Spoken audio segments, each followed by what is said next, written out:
أبو حميد، ايه ابو الجوج. بالبلد الكل عم يضرب غاز مسيل للدموع. ايه ليش ما نضرب غير غاز؟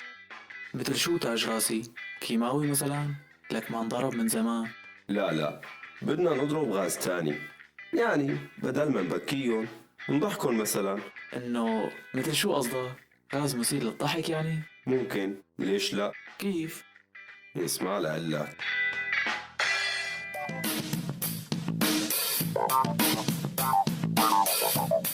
بالبداية أهلا وسهلا فيكم مستمعينا بالحلقة الثانية من مثير للضحك.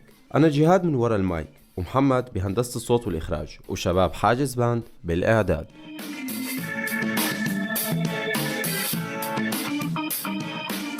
مرة من المرات واحد دخل الجنة وصار يشوف كل شوي توقع ورقة من وراء الشجرة اللي مقابله، فشاف ملاك وسأله ليش كل شوي بتوقع ورقة؟ قال له الملاك كل حدا موجود بالأرض بيسب بتوقع ورقة، وفجأة كل وراء الشجرة بتوقع. قال له الملاك لا تخاف لا تخاف، انقطعت الكهرباء بسوريا.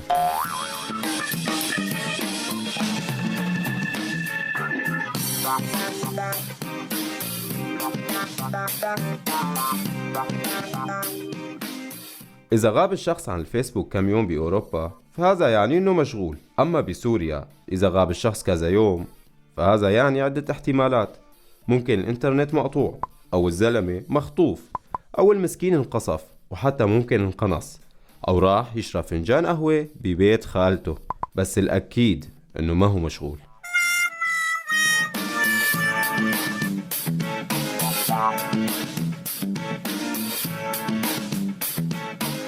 إنه الطالب السوري بيضل عم يرسم بكل الحصص، وبحصة الرسم بيكتب الوظائف. إلك أنسي دراسي شعب يشتغل عكس كل العالم.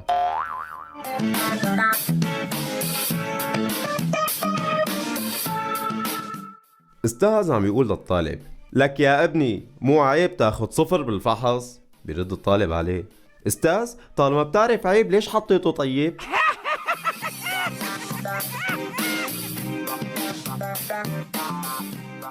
نحن الشعب الوحيد اللي إذا الشاب منا أخذ إبرة ما حدا بيسأله ليش أخذتها، بس بيسألوه وين أخذتها. شخص حشاش عم بيسأل صديقه من أيام الابتدائية وسأله شو بتدرس حضرتك؟ والله أنا عم أدرس حاليا هندسة اتصالات. يعني بتحول وحدات؟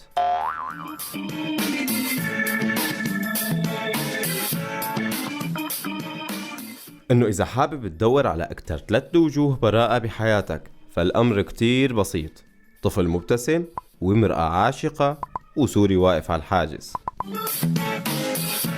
ايوه يعني أكتر من هيك براءة شو بتكون؟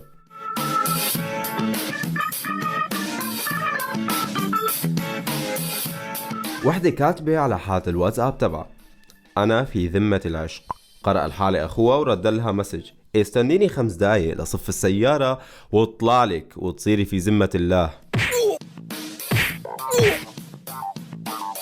شركة طيران الإمارات حطوا الآيباد بدل الجرائد للركاب والمسافرين.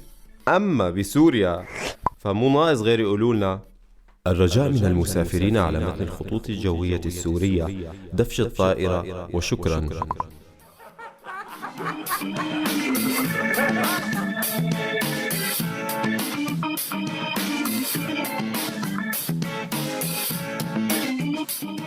ببلاد المكهومة الرجل مجرد انه تزعل مرته منه بيقرر الانتحار، بس بسوريا مديون متخانق مع مرته واهله مقلعينه من البيت ومخصوم نص راتبه ومسلوخ مخالفة سيارة وقروض مالية بنكية ما هب ودب وتليفون مقطوع وملعون ابو النفضه، وكل هاد وبتلاقيه على السطح الزلمة عم بيفصفص بزر واموره بألف خير وبيقول لك لخاي امت بدنا نطلع على البحر.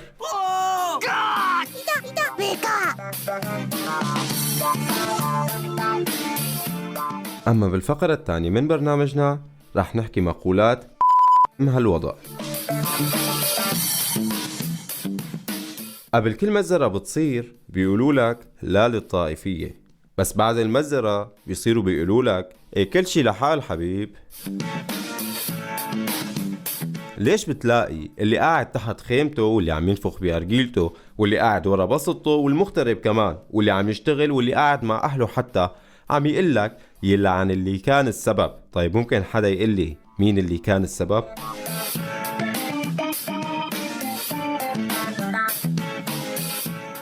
إذا عملوا لنا حظر جوي بيسقط. لا سقط وعملوا لك حظر جوي كمان. ولهون مستمعينا منكون وصلنا لختام الحلقة الثانية من مثير للضحك. طبعا كل شي حكيناه بالحلقة مجرد قنبلة مثيرة للضحك حبينا نرسم فيها البسمة على وجوهكم بعد ما محتها الحرب.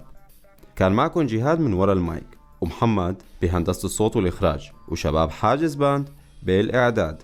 ضلوا بخير وأمل وسلام.